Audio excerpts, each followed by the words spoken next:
오늘 하나님이 우리 주시는 말씀 로마서 9장 19절부터 29절까지 말씀입니다. 로마서 9장 19절부터 29절까지 말씀을 우리가 합독합니다. 혹 내가 내게 말하기를 그러면 하나님이 어찌하여 허물하시느냐 누가 그 뜻을 대적하느냐 하리니 이 사람아 내가 누구이기에 감히 하나님께 반문하느냐 지음을 받은 물건이 지은 자에게 어찌 나를 이같이 만들었느냐 말하겠느냐 토기장이가 진흙 한 덩이로 하나는 귀히 쓸 그릇을 하나는 천히 쓸 그릇을 만들 권한이 없느냐 만일 하나님이 그의 진노를 보이시고 그의 능력을 알게 하고자 하사 멸하기로 준비된 진노의 그릇을 오래의 참으심으로 관영하시고 또한 영광 받기로 예비하신 바 긍휼의 그릇에 대하여 그 영광의 풍성함을 알게 하고자 하셨을지라도 무슨 말을 하리요. 이 그릇은 우리니 곧 유대인 중에서뿐 아니라 이방인 중에서도 부르신 자니라. 호세아의 글에도 이르기를 내가 내 백성 아닌 자를 내 백성이라 사랑하지 아니한 자를 사랑한 자라 부르리라. 너희는 내 백성이 아니라 한 그곳에서 그들이 살아계신 하나님의 아들이라 일컬음을 받으리라 함과 같으니라. 또 이사야가 이스라엘에게 관하여 외치되 이스라엘 자손의 수가 비록 바다의 모래 같을지라도 남은 자만 구원을 받으리니 주께서 땅 위에 그 말씀을 이루고 속히 시행하리라 하셨느니라. 또한 이사야가 미리 말한 바 만일 만군의 주께서 우리에게 씨를 남겨두지 아니하셨더라면 우리가 소돔과 같이 되고 고모라와 같았으리로다 함과 같으니라. 아멘. 구원은 하나님의 절대적인 주권에 속한 문제다. 어떤 사람이 하나님의 백성이 되느냐,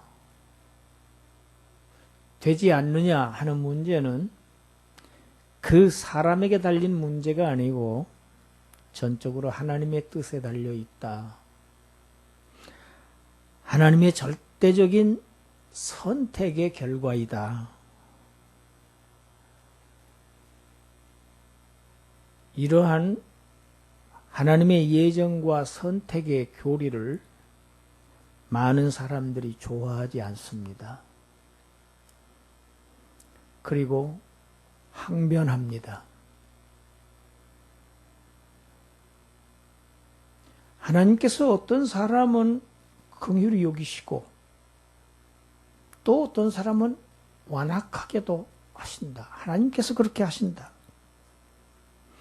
하나님의 의지에 따라서 완악하게 된 자들, 그들의 죄를 하나님께서 심판하실 수 있느냐? 그들에게 무슨 책임이 있느냐?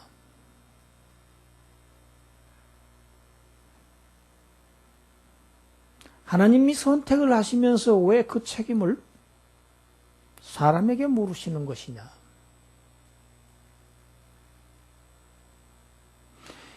기독교의 이 예정과 선택의 교리는 숙명론 아니냐? 우리가 알고 있는 숙명론은 역사나 이 개인들의 삶 속에서 일어나는 모든 일들이 운명적으로 정해져 있다는 이론이죠. 이 숙명론은 일의 원인을 내부에서 찾는 것이 아니고 운명이라고 하는 외부적이고 필연적인 요인들에서 찾아보려는 그러한 시도입니다. 이 숙명론에 따르면은 하나님이 죄를 조성하신 분이 됩니다. 죄를 주재하신 주재자가 되고 맙니다. 그래서 그 행위에 인간은 책임이 없다. 이렇게 되고 맙니다. 인간은 피조물입니다. 피조물인데 특별한 피조물입니다. 기계로 만들지 않으셨습니다. 인격으로 지으셨습니다. 피조된 인격이 사람입니다. 피조되었다고 하는 이 피조성은 인생은 창조주 하나님을 의존하고 살아야 할 존재라는 것을 얘기합니다. 사람이 피조물이라고 하는 것은 하나님께서 사람을 구원해 주셔야만 한다는 것을 의미합니다. 반면에 인격적인 피조물이다, 인격체다 하는 것은 상반된 개념이 포함되어 있습니다. 책임성과 주체성을 가진 것이 인격입니다. 하나님의 피조물 중에서 딱 오직 사람 하나만 도덕적인 피조물입니다. 하나님의 계명을, 하나님의 법을 지켜야 할 의무를 진 책임을 가진 존재가 사람입니다. 그래서 사람만 도덕적인 피조물입니다. 짐승은 도덕적이지 않습니다. 어느 식물도 도덕적인 존재가 아닙니다. 그러나 사람은 다릅니다. 왜? 사람은 인격으로 피조되었기 때문입니다. 인격은 특별하게 하나님께서 인격체인 사람에게는 엄청난 선물을 주셨습니다. 그 선물을 자유라고 합니다. 이 자유는 원래 피조물의 것이 아닙니다. 하나님 자신의 것입니다. 절대적인 의미에서의 참 자유는 오직 하나님만의 것입니다. 그 자유를 하나님의 형상으로 지음받은 사람에게만 자유를 주셨습니다. 이것을 자유의지라고 하지요. 하나님의 것을 받았어요. 여러분, 자유보다 더 소중한 것이 어디 있겠습니까? 돈이 자유보다 중요할까요? 명예가 자유보다 중요할까요? 돈과 명예를 다 가지고 한평생 감옥에 가서 살라고 하면 살 자가 있겠느냐가 말입니다. 자유보다 더 소중한 것은 없습니다. 하나님께서는 인생들에게 자유를 주셨어요. 당신의 것을 주셨습니다. 그런데 아담은 하나님께서 주신 그 자유를 가지고 하나님을 배반했습니다. 하나님을 찔렀어요.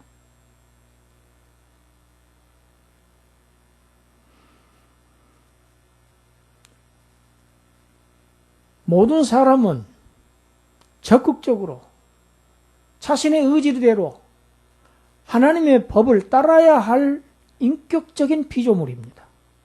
책임성 있는 피조물입니다. 그런데 적극적으로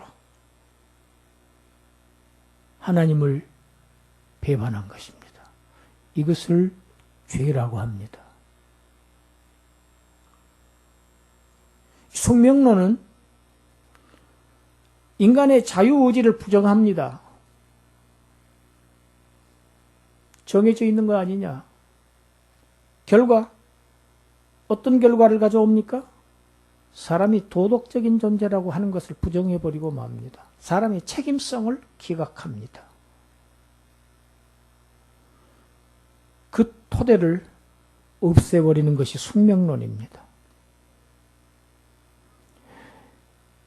이슬람 교도들이 믿는 알라시는 그런 존재입니다. 인간의 문제에 관여하지 않습니다. 이게 이신론이라고 그러죠. 세계를 창조해놓고 스스로 굴러갈 수 있는 이치와 섭리를 집어넣어 놓고 알라는 너무 거룩하고 지존한 존재이기 때문에 이 세계에 관여하지 않습니다. 어떻게 하든지 내버려 둡니다. 그래서 이슬람 교도들이 습관처럼 외치는 구호가 있습니다. 인샬라, 알라의 뜻대로입니다. 이게 숙명론입니다. 이슬람 교도들이 믿는 그의 신들, 그들의 종교는 숙명적인 종교입니다. 숙명론입니다. 기독교는 그렇지 않습니다. 하나님께서 주권적으로 모든 것을 다 행하신다. 그러나 인간의 책임을 기각하지 않습니다. 인간의 도덕적인 존재이다. 왜? 자유를 주셨다는 얘기입니다. 아담에게 먹지 말라 하셨지만 따먹으려면 그래도 따먹어라. 벌을 받아도 좋거든 따먹어라. 자유를 주셨습니다. 이걸 허용적 작정이라고 합니다. 죄에 관한 한 작정은 작정인데 허용하신 작정입니다. 기독교는 참 자유자로서, 사랑을 받은 자로서, 은혜를 받은 자로서의 자발적인 복종을 가르칩니다. 오늘 본문이 20절에 이 사람아, 내가 누구이기에 감히 하나님께 반문하느냐. 이 사람아, 사람이라는 단어를 사용합니다. 사람은 지음받은 존재입니다. 지음받은 존재, 지음받은 물건이 지은 이에게 내가 나를 왜 이렇게 만들었느냐. 그렇게 말할 수 있겠느냐.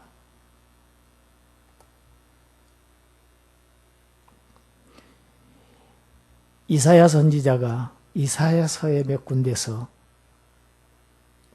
이것을 얘기합니다. 우리 이사야서 45장 9절 10절을 함께 읽겠습니다. 질그릇 조각 중 한 조각 같은 자가 자기를 지으신 이와 더불어 다툴진대 화 있을진저 진흙이 토기장이에게 너는 무엇을 만드느냐 또는 내가 만든 것이 그는 손이 없다 말할 수 있겠느냐. 아버지에게는 무엇을 낳았소 하고 묻고 어머니에게는 무엇을 낳으려고 해산의 수고를 하였소 하고 묻는 자는 화 있을진저. 인간도 자기 부모에게 왜 나를 낳았소? 이런 모습으로 낳으려면 차라리 낳지 말지. 왜 배 아파서 낳았소?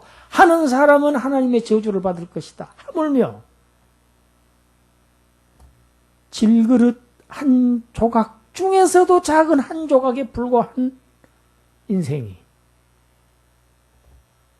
지으시는 하나님과 싸워.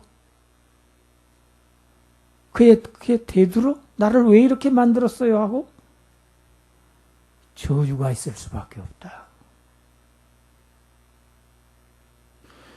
그것을 마치 도공과 도공이 만든 질그릇에 비유한 것이 이 토기장애의 비유입니다. 지금 사도 바울은 이사야 선지자의 이 말씀을 인용합니다.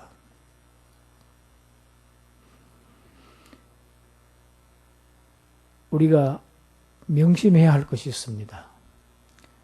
하나님과 우리 인간과의 이 관계가 어떤 관계냐, 이 관계를 설정하는 데 있어서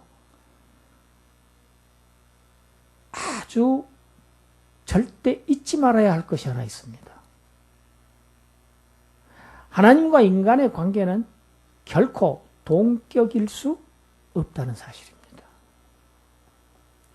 창조주이고 한 분은 창조주이시고 한 분은 지음을 받은 피조물의 관계라는 것. 이것을 성경 맨 시작에서 이 얘기를 하고 있습니다. 하나님이 태초에 천지를, 만물을, 인간을, 모든 것을 다 창조하셨다.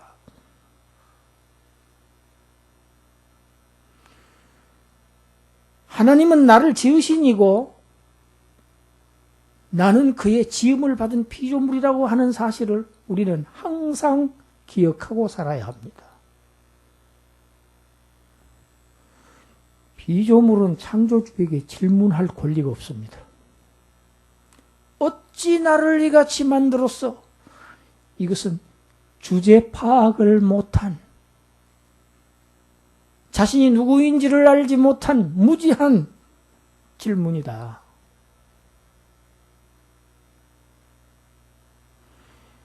오늘 본문 21절부터 23절까지는 토기장이의 비유입니다. 우리가 잘 아는 토기장의 비유입니다. 이 토기장의 비유, 역시 이사야서 64장 8절 우리 같이 읽어보겠습니다. 그러나 여호와여, 이제 주는 우리 아버지시니이다. 우리는 진흙이요 주는 토기장이시니 우리는 다 주의 손으로 지으신 것입니다. 하나님은 우리 아버지시고 토기장입니다. 하나님 아버지는 우리를 지으신 토기장입니다. 우리는 진흙입니다.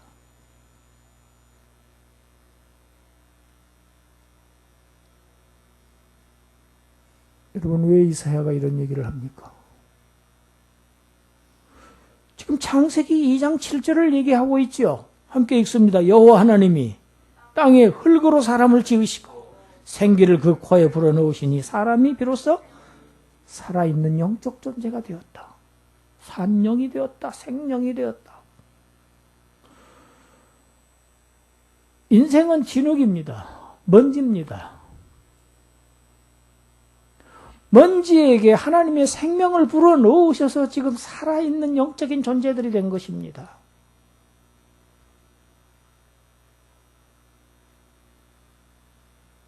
하나님은 아담을 지으실 때 진흙 한 덩이로 지으셨습니다. 아담 안에 있는 타락한 인류 전체는 똑같은 한 덩어리에 속해 있는 존재들입니다. 그 중에서 일부를 가지고 귀한 그릇을 만드시고, 그래서 하나님께서 자비를 더하신 것입니다. 하나님의 은혜의 행위입니다. 또 다른 한 줌의 흙을 가지고는 천한 그릇을 빚으신 것, 그것은 하나님의 공의를 나타내신 것입니다. 이 모든 것이 토기장이가 하신 일이다. 하나님의 주권적인 권한의 문제다. 이 토기장이의 비유를 잘못 받아들이면 하나님은 독재하시는 하나님으로 비춰질 수 있습니다. 하나님의 독단성을 얘기하는 것이 핵심이 아닙니다. 이 토기장이의 비유가 얘기하는 것은 하나님은 하나님 자신의 목적에 따라서 일관된 목적을 가지고 자신의 주권대로, 자신의 의지대로 일하신다고 하는 것이 토기장의 비유의 핵심입니다. 하나님의 목적입니다. 지난주 우리가 잠언 16장 4절을 읽었습니다. 여호와께서는, 하나님께서는 모든 것을 자기가 쓰실 목적에 따라서 적당하게 지으셨다. 악인도 악한 날에 쓰시기 위해서 적당하게 선택하셔서 쓰신다. 하나님의 목적과 필요에 따라서 하나님은 모세를 선택하셨습니다. 이건 구원의 목적에 쓰시기 위한 것이었습니다. 그래서 모세에게 붙은 자들, 그들은 다 애굽에서 구원을 받았습니다. 또한 하나님의 이 구원의 이 목적을 달성하시기 위해서 또 한 사람을 선택한 사람이 있는데 그 이름이 바로 바로다. 바로도 하나님이 선택하셨다. 하나님의 목적을 이루시기 위한 방편으로 그래서 뭘 나타내시느냐? 하나님의 진노와 하나님의 심판과 하나님의 능력을 나타낼 목적으로 택하셨어. 바로 그는 멸하기로 준비된 진노의 그릇이었다. 오늘 수많은 사람들이 이 땅에서 살고 있지만 두 부류의 사람들이 살고 있다.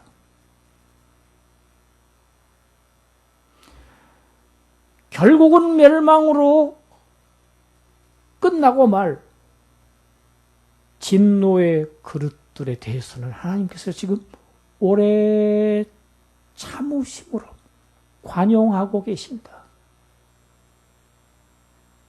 반면 하나님의 영광을 나타내시기 위한 목적을 위해서 택하신 긍휼의 그릇들이 있다.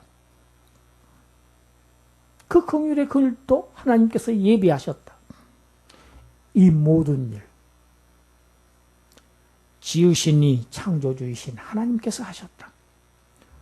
누가 무슨 말을 한단 말이냐. 그릇이 통이장이에게 나를 이렇게 만든 이유가 뭐요? 하고 따져 물을 수 있겠느냐. 피조물은 창조주에게 따져 물을 권리가 없는 존재들이다. 질문할 권리가 없다. 오직 따먹지 말라 하면은 따먹지 말아야 행복한 존재이고, 따먹지 말라고 하는데 왜 따먹지 말아야 되지 하고 질문할 권리가 없다. 오직 순종하고 복종해야 될 책임만 있는 존재다. 그것이 피조물의 행복이고 그들을 향한 하나님의 은혜고 축복이다. 바울은 그리스도인 독자들에게로 방향을 돌립니다. 그 두 가지 그릇, 멸하기로 준비된 진노의 그릇, 또 한편에 하나님의 영광을 나타낼 목적으로 예비하신 긍휼의 그릇, 그 중에서 이 후자, 하나님의 영광을 위하여 하나님께 선택을 받은 긍휼의 그릇들이 있는데 그 그릇이 바로 우리다.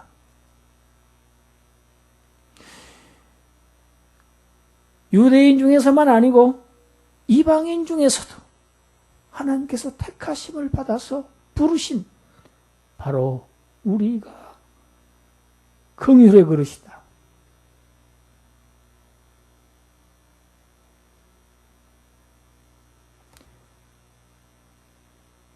이방인 중에서 택하여서 하나님의 목적을 이루실 이 긍휼의 그릇에 대해서 구약 호세아서를 인용해서 말합니다. 호세아서 2장 23절 함께 읽습니다.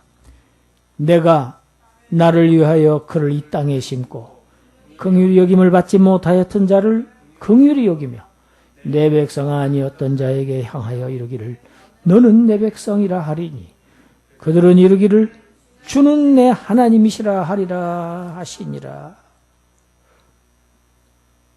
이방인은 원래 하나님의 백성이 아닙니다. 내가 내 백성이 아닌 자를 내 백성이라고 부르겠다. 내가 사랑하지 아니한 자를, 이방인에게는 하나님의 사랑이 없는 사람들이에요. 하나님 외에 하나님이 없어요. 하나님이 없는 자들입니다. 내가 사랑하지 아니한 자를 사랑한 자라고 부르리라. 목적이 무엇입니까? 하나님의 은혜의 영광을 찬송하게 하시려고. 하나님 자신의 찬송, 영광을 위해서 백성 아닌 자를 백성이라고 하시고 사랑하지 아니한 자임에도 불구하고 사랑한 자라고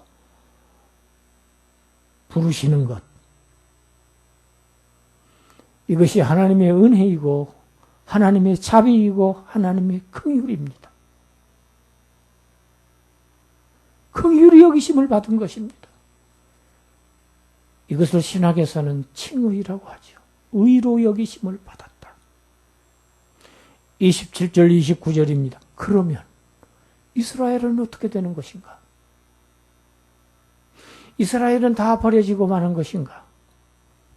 바울은 이사야서 10장 27절을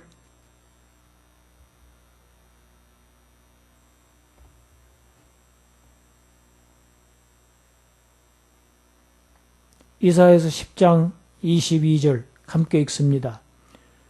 이스라엘이여 내 백성이 바다의 모래 같을지라도 남은 자만 돌아오리니 넘치는 공의로 파멸이 작정되었습니다. 무서운 얘기입니다. 이스라엘 백성, 아브라함의 후손들, 육적인 이스라엘 자손들, 해변가에 모래알처럼 많습니다. 그렇게 많을지라도 그 중에서 하나님께로 돌아오는 자들은 지극히 일부일 뿐이다. 바닷가에 모래같이 널려 있을지라도 남은 자만 돌아오리라. 그리고 그 나머지는 하나님의 넘치는 공의로 파멸이 작정되어 있다.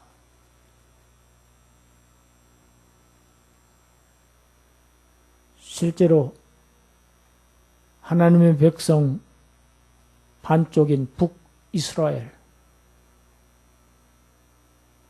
그들을 구원하시고 그들을 지으신 하나님을 배신했습니다. 그리고 우상을 열심히 섬겼습니다. 전국토에서 섬겼습니다. 하나님은 그들을 아수르에 다 끌려가게 멸망시켜버리셨습니다. 남유다는 하나님을 신실하게 섬겼습니까? 그렇지 않습니다. 남유다도 하나님을 계속해서 반역했습니다. 그들을 바벨론의 포로로 끌려가게 하셨습니다. 바벨론을 시켜서 그들을 멸하셨습니다. AD 70년에 예루살렘을 무너뜨려 버리셨습니다. 이렇게 해서 하나님의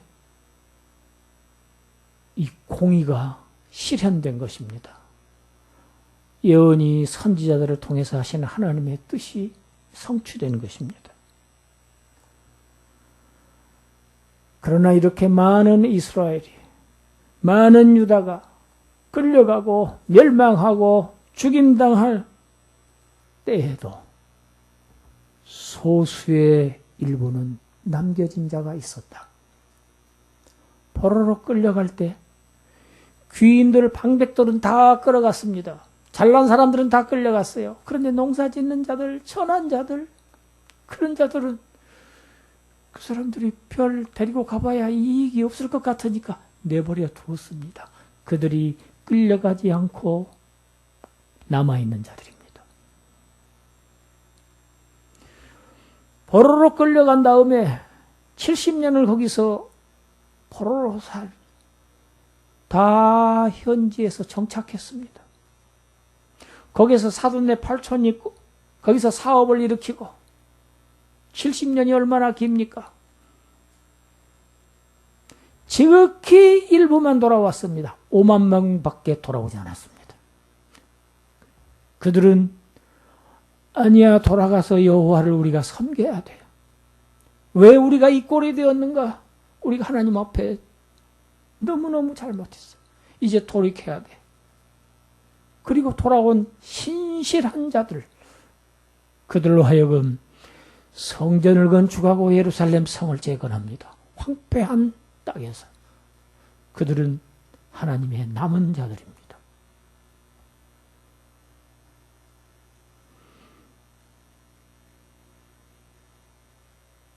이스라엘의 많은 자손들이, 수없이 많은 자들이, 해변에 모래같이 무수한 사람들이 다 버려졌지만 지극히 소수의 일부 유대인들, 그들을 남기셔서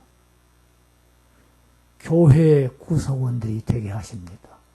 사도 바울도 그 중에 한 사람입니다.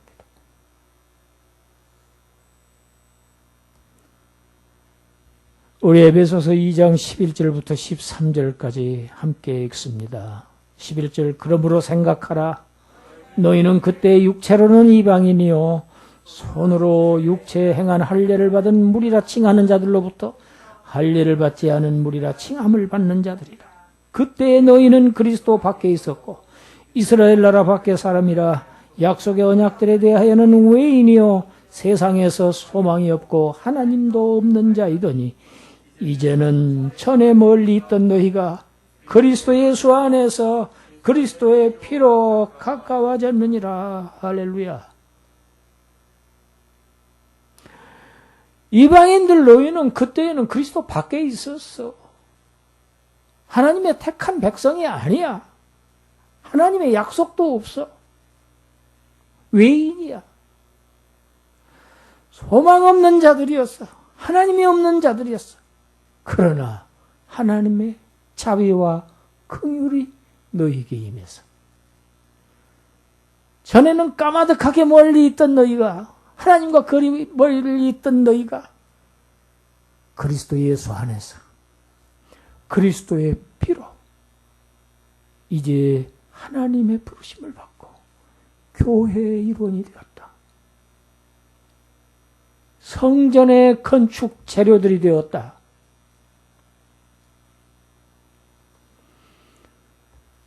저와 여러분들은, 이방인들은 이러한 은혜를 받은 사람들입니다. 그리스도 밖에 있었던 우리가 하나님의 긍휼과 사랑으로 그리스도 예수 안에서 오직 그리스도의 피를 통해서 하나님의 백성이 아니었던 우리들을 하나님은 내 백성이라고 부르셨습니다. 하나님께서 사랑하지 아니하셨던 우리를 내가 사랑한 자라고 부르심을 받았습니다. 우리를 이렇게 택하시고 부르신 이유, 목적, 하나님의 은혜의 영광을 찬송하게 하시라고 하신 것입니다. 내가 어떻게 하면 이 하나님의 은혜를 찬송하며 어떻게 해서 하나님의 이 사랑에 보답하면서 살까를 늘 근심하는 이런 거룩한 근심을 하면서 일평생 살아가는 그러한 하나님의 자녀들이 되시기를, 그렇게 사시기를 주님의 이름으로 축원합니다. 기도하겠습니다. 하나님, 이 넘치는 긍휼, 청량할 수 없는 사랑을 받은 저희들이 오늘 하나님의 그 긍휼과 그 사랑을 다시 한번 알 수 있도록 우리를 일깨워 주시니 감사합니다.